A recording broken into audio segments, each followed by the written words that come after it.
नमस्कार, मैं वरुण कुमार। आप देख रहे हैं अमर उजाला पर यूपी की बात।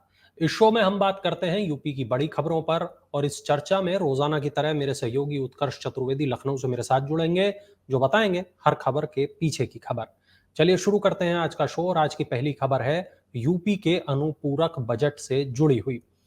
यूपी विधानमंडल सत्र के दूसरे दिन योगी सरकार ने विधानसभा में 12,209 करोड़ 93 लाख रुपए का अनुपूरक बजट पेश किया। अनुपूरक बजट का आकार मूल बजट का 1.6% है। बजट में सर्वाधिक 7,500 करोड़ रुपए से ज्यादा औद्योगिक विकास के लिए आवंटित किया गया है। उत्कर्ष, इस बजट में और क्या कुछ खास था?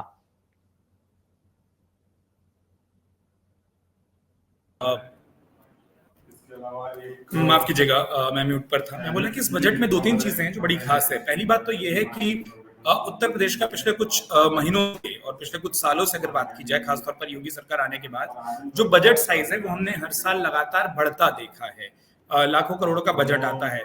तो जब हमारे कोई दर्शक इस बात को सुन रहे होंगे कि अरे 12,209 करोड़ का बजट है, जो लाखों करोड़ों का बजट होता था वो सिर्फ हजारों में क्यों आ गया, तो ये बात बहुत स्पष्ट हो जानी चाहिए कि तो ये अनुपूरक बजट है। यानी कि जिन चीजों पर कोई चीज पैसे की कमी आ गई या कोई और पैसे बढ़ाने की जरूरत पड़ गई, उसको बढ़ाने के लिए ये बजट दिया गया है। कुल 12,209 करोड़ का जो ये बजट है, 12,209 करोड़ और 93 लाख रुपए का जो बजट है, ये उत्तर प्रदेश के पूरे बजट का मुश्किल से 2% है। 1.6%, 6 के बाद कुछ और संख्या आती है। और औद्योगिक विकास के लिए इसमें सबसे ज्यादा पैसे दिए गए हैं। 7,500 करोड़ रुपए सिर्फ और सिर्फ औद्योगिक विकास के लिए। उसके बाद 2,000 करोड़ रुपए ऊर्जा विभाग को, 1,000 करोड़ रुपए परिवहन विभाग को नई बसें खरीदने के लिए, कारण भी उसमें दिया गया है।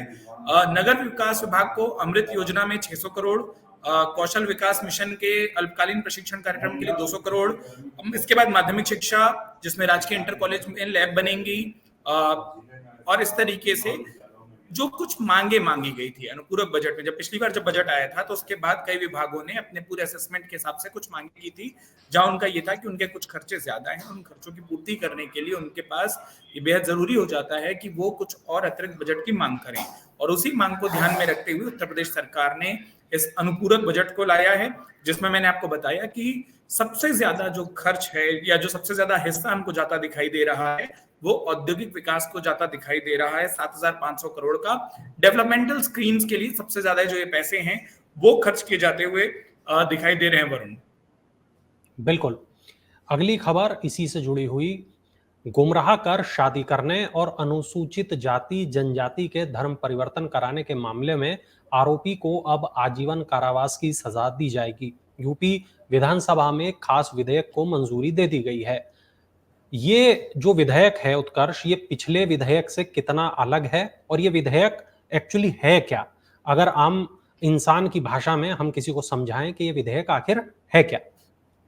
देखिए, पहले शुरू कर लेते हैं कि अलग क्या है। 2021 में उत्तर प्रदेश में पहले से एक विधेयक जो कि धर्म परिवर्तन से जुड़ा था, और जो दो मामलों में, जब असामान्य शब्दों में इसको कई जगहों पर लव जिहाद लिखा जाता है, और उसमें ये मंशा की बात आती है, उसमें तमाम चीजों की बात आती है। या कोई धर्म परिवर्तन व्यक्ति खुद करना चाहता है, वो शादी के कारण करे, वो किसी तरीके से दबाव में करे, वो स्वेच्छा से करे, लेकिन धर्म परिवर्तन के कारण और नियमों को स्पष्ट किया गया।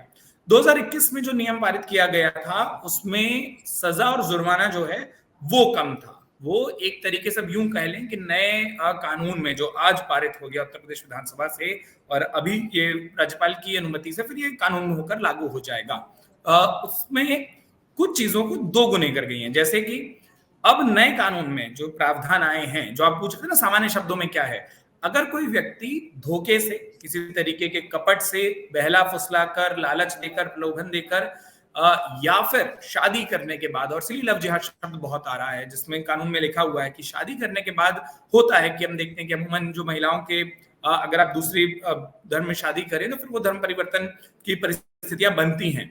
तो अब 3 से 10 साल तक की सजा उसमें हो सकती है। और पहले ये जो सजा है ये अधिकतम 5 साल की थी, तो सजा दोगुनी हुई है। पहले 15,000 रुपए का जुर्माना लगता था ऐसे मामलों पर, अब ये 25,000 रुपए तक का जुर्माना इसमें आ सकता है। नाबालिग और महिलाओं से, और उसमें भी SC ST वर्ग से, उनके साथ अगर इस तरीके का अपराध होता है तो 5 से 14 साल की जेल, जिसके कारण से ये उम्र कैद की बात सामने आ रही है, और 1 लाख तक का जुर्माना लगाया जा सकता है।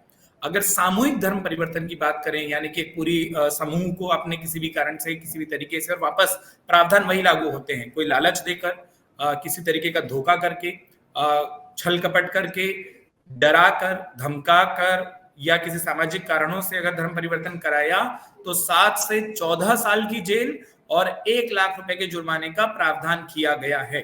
इस विधेयक का जो मकसद बताया जा रहा है वो ये बताया गया सरकार की ओर से कि इस लगातार देखा गया कि कई ऐसे संगठन हैं जो कि धर्म परिवर्तन करवाते हैं और उसके पीछे की मंशा व्यक्तियों की इच्छा कम होती है और उन संगठनों का एक धर्म के प्रति संख्या को बढ़ाना या एक धर्म को मजबूत करना संख्या की दृष्टि से ज्यादा होता है, उसमें व्यक्तिगत इच्छाओं का सम्मान नहीं होता। तो इस तरीके के जो मूवमेंट चलते हैं वो रोकें, उनको रोका जाए।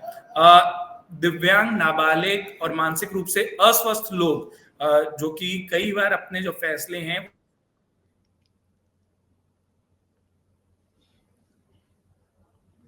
उत्कर्ष के साथ लग रहा है संपर्क टूट गया है। उत्कर्ष से दोबारा हम जुड़ने की कोशिश करेंगे।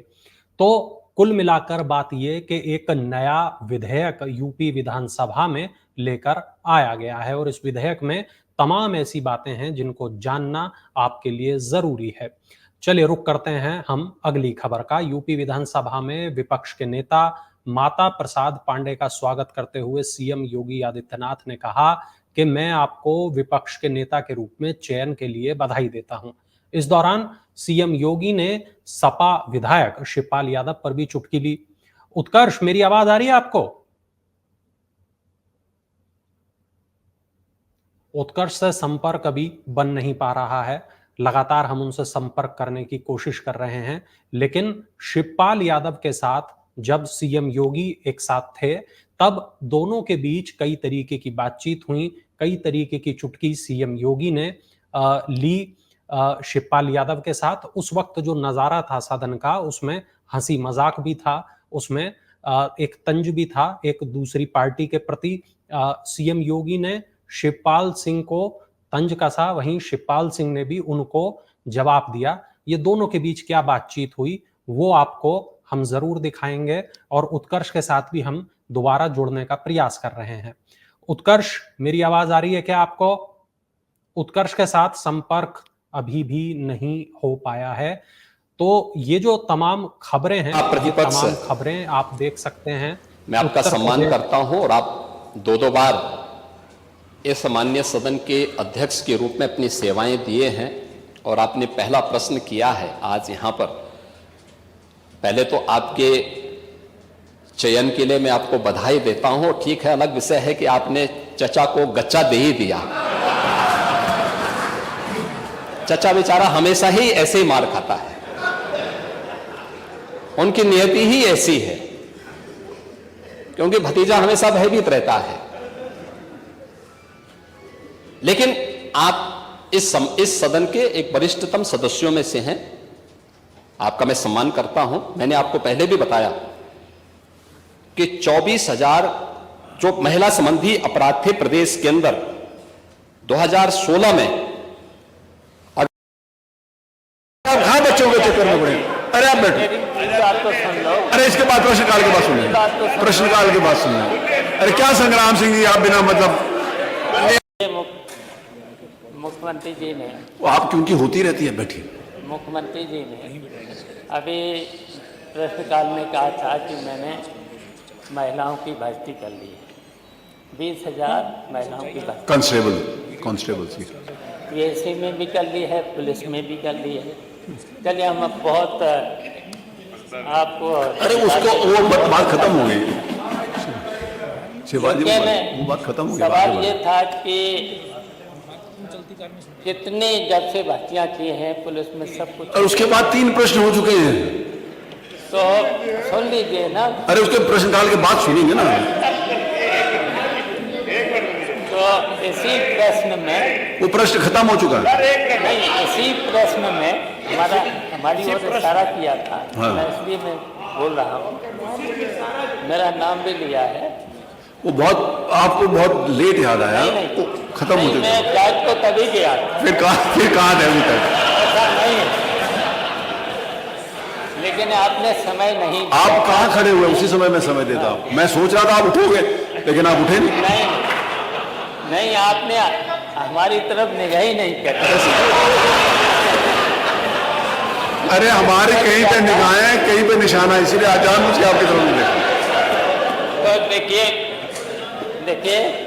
हमें कच्चा नहीं मिला है। देखिए पांडे जी बहुत सीनियर है, ठीक है, बहुत सीनियर है, और हम लोग देखिए समाजवादी हैं, और समाजवादी के साथ साथ आपकी तरफ से भी हमने कुर्सी का कहीं न कहीं इशारा किया था, हमें वहाँ पर बैठाला गया था, उसके बाद यहाँ पर बैठे, और यहाँ के बाद हम यहाँ पर बैठे, इसके बाद यहाँ बैठ गए हैं। मेरी शुभकामनाएं और आगे के लिए फिर हम क्लोज कहना करते चाहते हैं, मैं कहना चाहते हैं 3 वर्ष में आपके संपर्क में रहे तो गच्चा तो आपने भी किया।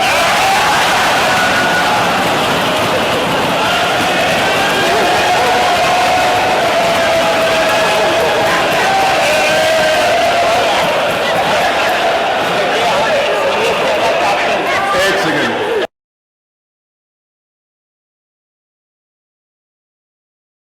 सवाल करूं उससे पहले मैं सवाल को एक बार दर्शकों के सामने भी ले आता हूं। यूपी विधानसभा में विपक्ष के नेता माता वरुण, आप प्रसाद मुझे सुन पांडे पा रहे हैं? का द्वारा- जी मैं आपको सुन पा रहा हूं उत्कर्ष। तो सवाल कुछ इस तरीके से है कि आज शिवपाल सिंह यादव और योगी के बीच एक बातचीत हुई, और उस बातचीत में हास्य व्यंग भी था, उस बातचीत में तंज भी था। वही बातचीत जिस दौरान आप हमारे साथ, आपसे संपर्क टूट गया था, वही हम अपने दर्शकों को दिखा रहे थे। उत्कर्ष, जी। उस वक्त सदन का नजारा कैसा था? देखिए ये प्रश्नकाल के दौरान हुआ है, मतलब दिन शुरू करते ही। वरुण, मैं आपको बताऊं कि पहला सवाल जो था वो लॉ एंड ऑर्डर को लेकर था। गृह मंत्रालय खुद मुख्यमंत्री योगी आदित्यनाथ के पास है, उन्होंने जो जवाब दिया, और ये बात कहां से शुरू हुई मैं थोड़ा सा वो बता देता हूं, क्योंकि वो हंसी मजाक का माहौल तो हमने देख लिया। हुआ जी। ये था कि माता प्रसाद पांडे जो कि नेता प्रतिपक्ष है, उन्होंने इंटरवीन किया। उन्होंने इंटरवीन करने के साथ साथ कहा कि पूरा जवाब नहीं आया है, और वो मुख्यमंत्री योगी आदित्यनाथ के दिए जवाब से बहुत संतुष्ट नहीं दिखाई दिए। उसके बाद मुख्यमंत्री योगी आदित्यनाथ ने वहां पर वो पहली लाइन कही जो दिखाई देती है कि आप पहली बार मेरे सामने बोल रहे हैं, आपको बधाई, लेकिन आपने चच्चा को गच्चा दे दिया।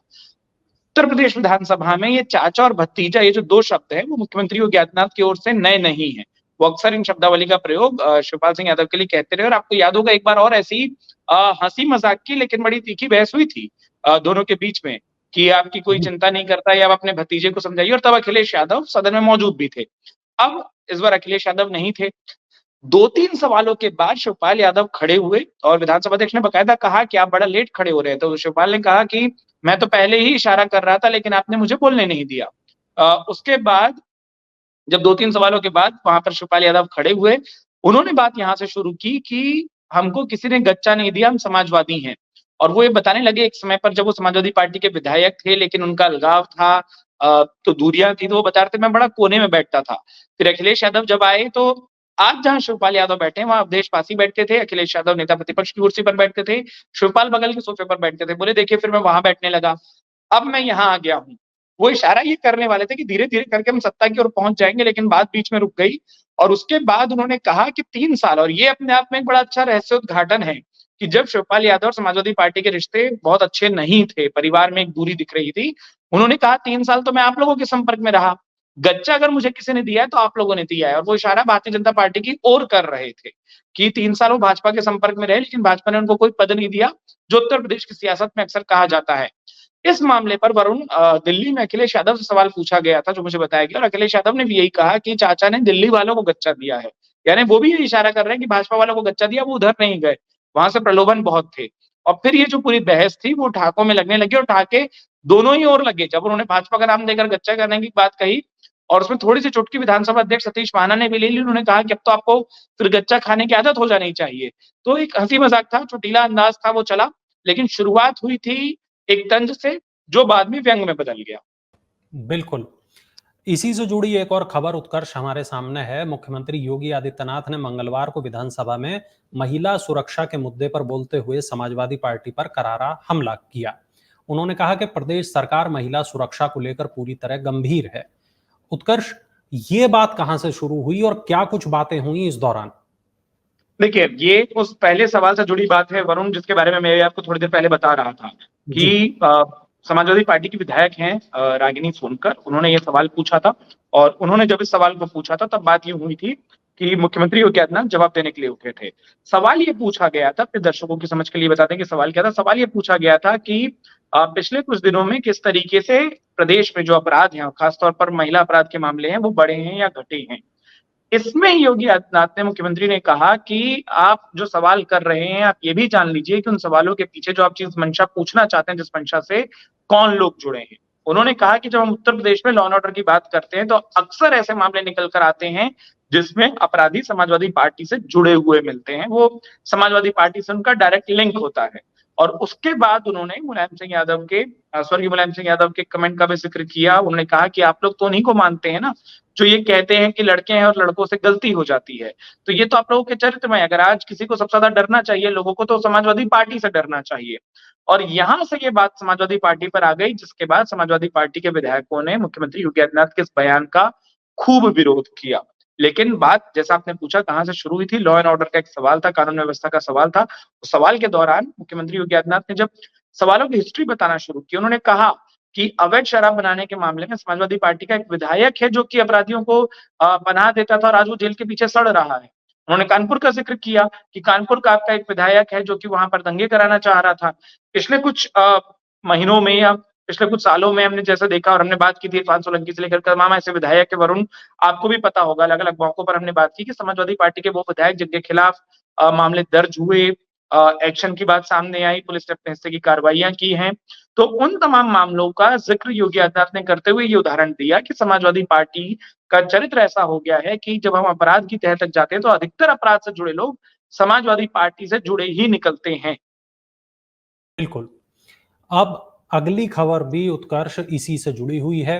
मुख्यमंत्री योगी आदित्यनाथ की अध्यक्षता में मंगलवार को कैबिनेट बैठक हुई। 12,209 करोड़ 93 लाख रुपए के अनुपूरक बजट को मंजूरी दी गई।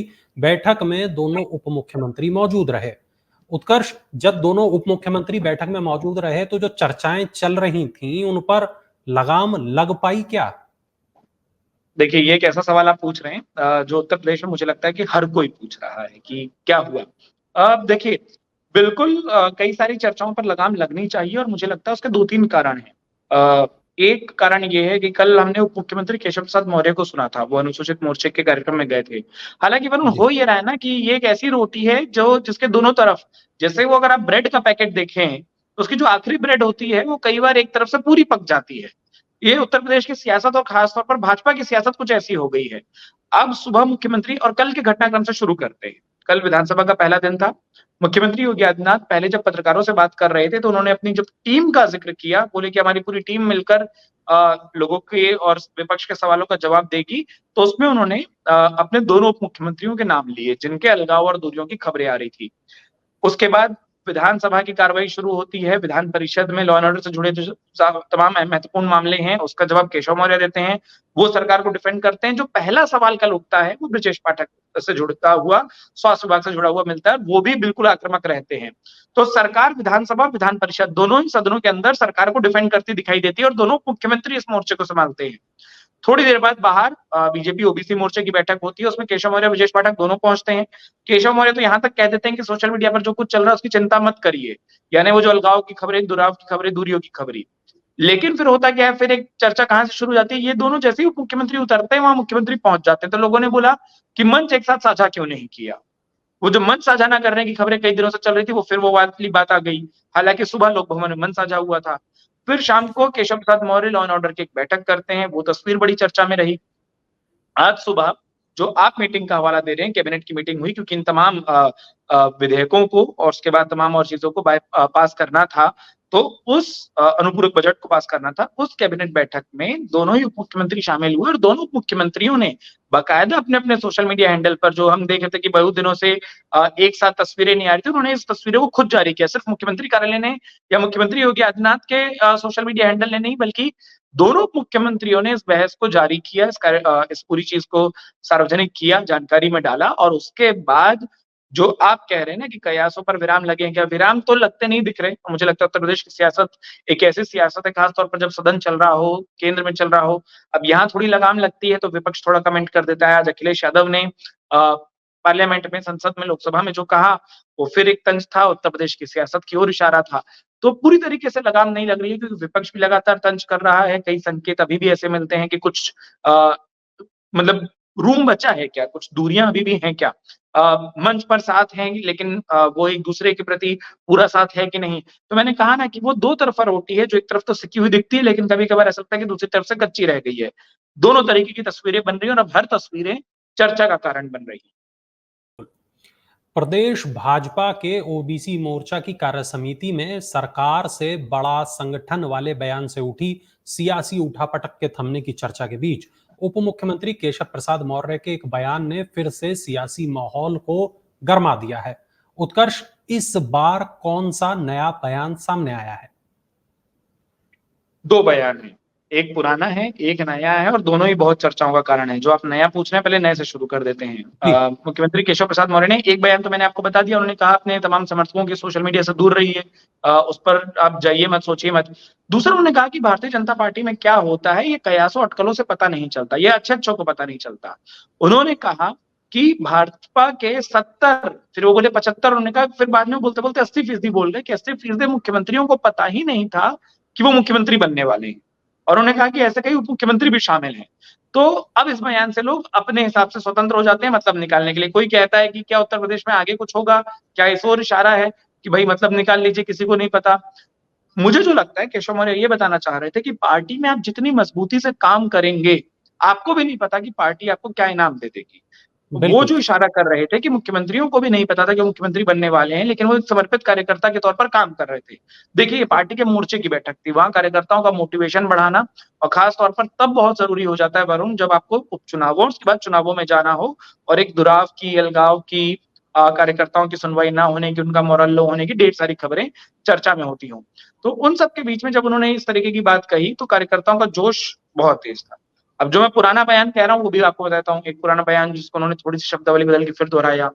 उन्होंने कहा कि मतलब जहां से विवाद शुरू हुआ था, तथाकथित विवाद कि संगठन सरकार से बड़ा है, उन्होंने वापस कहा कि बोले मैं आपको बता रहा हूँ कि संगठन सरकार से बड़ा है और अब इस बात को समझा भी दे रहा हूँ। मतलब पिछली बार उनका चूंकि बयान बस सामने आया था तो मुझे लगता है कि उन्होंने मीडिया को देखकर समझाना ज्यादा जरूरी समझा।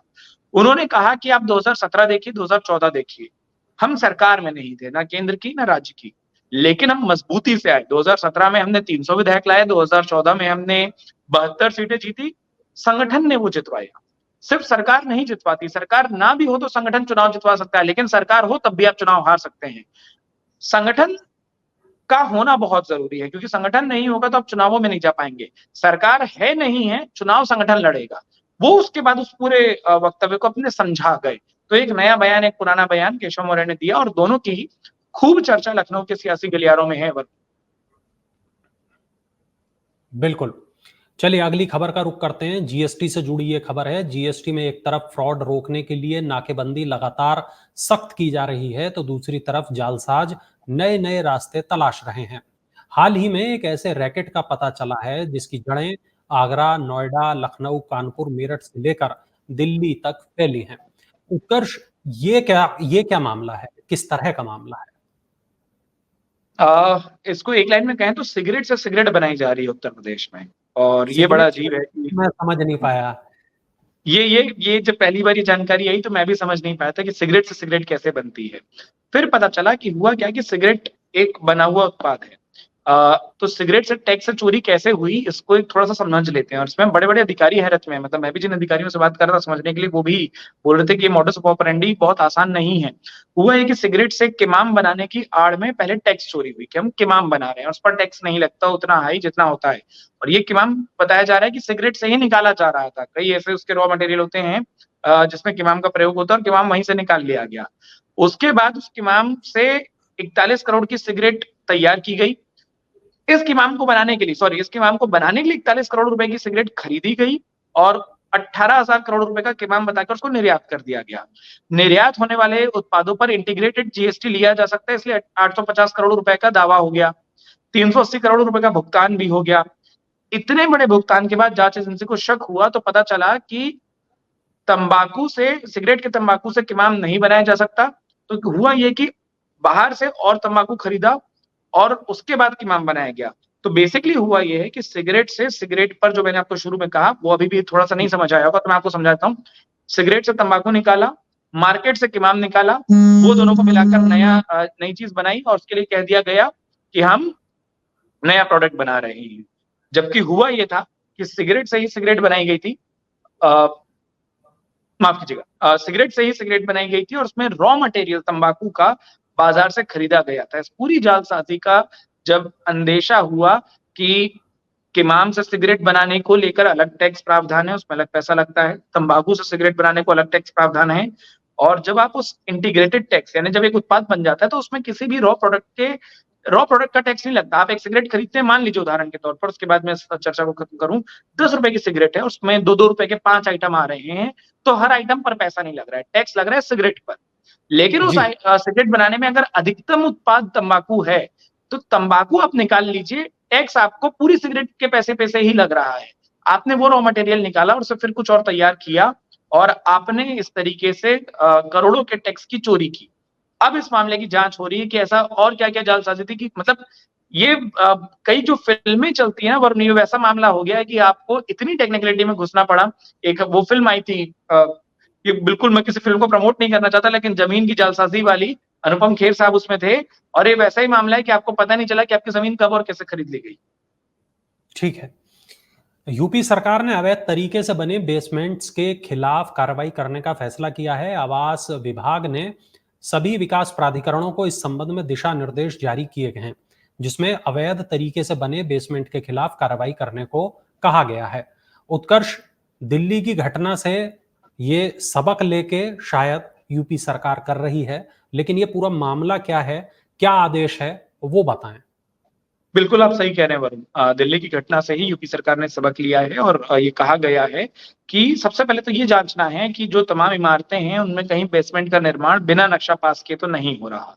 तो सबसे पहले तो बिना नक्शा पास के कौन कौन सी इमारतें हैं जिसमें बेसमेंट का निर्माण हुआ है, ये जांचना है। जब ये जांच लिया जाएगा, इसके साथ साथ एक आदेश में जो चीज नई है कि जिन नक्शों में बेसमेंट स्वीकृत है लेकिन उनका निर्माण काम होना है, मतलब वो नक्शे हालिया पास कराए गए हैं, तो वहां पर जाकर देखिए और ये सुनिश्चित करिए कि बारिश के मौसम में बेसमेंट निर्माण का काम ना हो, क्योंकि निर्माण काम में मजदूर लगते हैं। बेसमेंट हो रहा है, अगर मान लीजिए एकदम से कहीं वैसी स्थिति बनी कि जल भराव रहा और बारिश का पानी बहुत बढ़ गया, आप उस पानी से किसी तरीके की जान माल का नुकसान हुआ, हानि हुई, वो ना हो। तो इस ऑर्डर में जो एक चीज हम दिल्ली में होती कार्रवाई से अलग देख रहे हैं वरुण, वो सिर्फ इतनी है कि इस बात को भी सुनिश्चित किया गया है कि अगर कोई स्वीकृत नक्शा भी है, यानी कि किसी ने बेसमेंट का अप्रूवल लिया है, वो भी बारिश में ना बनाए।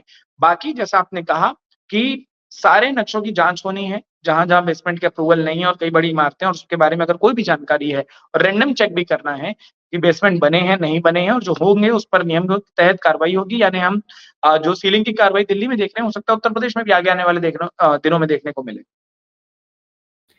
अगली खबर का रुख करते हैं। राहुल गांधी से जुड़ी खबर है। सुल्तानपुर से लखनऊ लौटते हुए राहुल गांधी ने जिस जूते और चप्पल की सिलाई की थी, उसे रामचेत अपनी दुकान में शीशे का फ्रेम बनवाकर सजाएंगे। वो उसे किसी कीमत पर भी बेचने या लौटाने को तैयार नहीं है।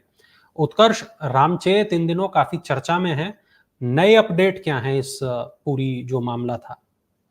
देखिए, मामला ये है कि अब होता क्या है ना कि और ये कल भी मैंने आपको बताया था कि रामचेत ये कह रहे हैं कि अब उनकी दुकान में ऐसे ऐसे लोग आ रहे हैं जो कभी आते नहीं थे, और वो ये बोलते भी हैं, जो राहुल गांधी ने कोट किया था कि उनको एक तरीके से इज्जत मिल रही है, लोग पूछने आ रहे हैं, हालचाल पूछा जा रहा है। उन्होंने एक फोन कॉल का जिक्र किया है, जो आज खबर आई है, उस खबर के बारे में आपको बताता हूँ। रामचेत ने एक फोन कॉल का जिक्र किया और रामचेत ने बताया कि उनके पास एक फोन आया था कि राहुल गांधी ने क्या आपके यहाँ जूता चप्पल सिला है? तो बोले हाँ, वो सिला है, वो आकर वहां पर उन्होंने जूते चप्पल की मरम्मत का काम किया था। और ये मैंने आपको बताया था कि राहुल गांधी ने दरअसल पहले समझा कि ये काम कैसे होता है और उसके बाद वो उन्होंने उसको समझने के बाद हाथ आजमा कर भी देखा। तो उनके पास जो फ़ोन आया रामचेत के मुताबिक वो ये था कि आप हमको वो राहुल गांधी का सिला हुआ जूता-चप्पल दे दीजिए, वो कितने का होगा, आप कितने में बेचेंगे? तो बोले कि भैया वो हम नहीं बेचेंगे, राहुल जी ने आकर हाथ लगाया है, राहुल गांधी ने उसको हमारे यहाँ सिया है, जो अमूमन एक ग्रामीण शब्दावली होती है। मैं जो बात किया था, जो मुझे पता चला तो उसमें उन्होंने कहा कि हम इसको नहीं देना चाहते क्योंकि राहुल गांधी हमारी दुकान पर आया और उसके बाद से लोग पूछ रहे हैं, ये एक हम याद के तौर पर अपने पास रखेंगे। तो उनको कहा गया कि आप जो चाहे कीमत लगाना चाहते हो, वो लगा लो, हमको वो जूता-चप्पल दे दीजिए। रामचेत वो उस नंबर को तो जानते हैं क्योंकि उनके पास फ़ोन आया था, लेकिन वो व्यक्ति को नहीं जानते। तो वो यही बताना चाह रहे थे कि राहुल गांधी के आने के बाद एक बदलाव ये आया है कि अब अनजाने लोग भी उनसे संपर्क कर रहे हैं और वो जो जिस तरीके से उसको कह रहे हैं बात को, वो तो ये कह रहे हैं कि अब मुँह मांगा दाम माँगा जा रहा है, जिस अ, चप्पल जो राहुल गांधी ने जिसकी मरम्मत की है उसके लिए, लेकिन उन्होंने कहा कि वो उसको नहीं बेचेंगे। उल्टा वो ये कह रहे हैं कि हम तो इसको भैया पैक करवा के अपने यहाँ रखेंगे कि राहुल गांधी ने इस पर हाथ लगाया था, राहुल गांधी ने इसकी मरम्मत की थी। ये बड़ा दिलचस्प है कि अब देखिए कि अक्सर मोची दुकानों में आप चप्पलों को सजी हुई देखते हैं, ग्राहकों को लुभाने के लिए, लेकिन यहाँ सजाई जाएँगी ग्राहकों को बताने के लिए कि इस चप्पल पर किसका हाथ लगा है। बिल्कुल, बिल्कुल। बहुत शुक्रिया उत्कर्ष इस तमाम जानकारी के लिए। आज इंटरनेट कनेक्शन ने हम लोगों को बहुत परेशान किया, उसके लिए दर्शकों से माफ़ी और उम्मीद करते हैं ये जो जानकारी हमने दर्शकों को मुहैया कराई है, उत्कर्ष ने तमाम बातें बताई हैं, ये जानकारी, ये खबरें हमारे दर्शकों को पसंद आई होंगी। पसंद आई हों तो एक कमेंट ज़रूर कर दीजिएगा। कल फिर मिलेंगे यूपी की बात के एक नए एपिसोड के साथ। तब तक आप देखते रहिए अमर उजाला। अगर आप ये वीडियो YouTube पर देख रहे हैं तो हमारे चैनल को सब्सक्राइब करें और बेल आइकन को दबाना ना भूलें। अगर आप Facebook पर ये वीडियो देख रहे हैं तो हमारे पेज को लाइक करें।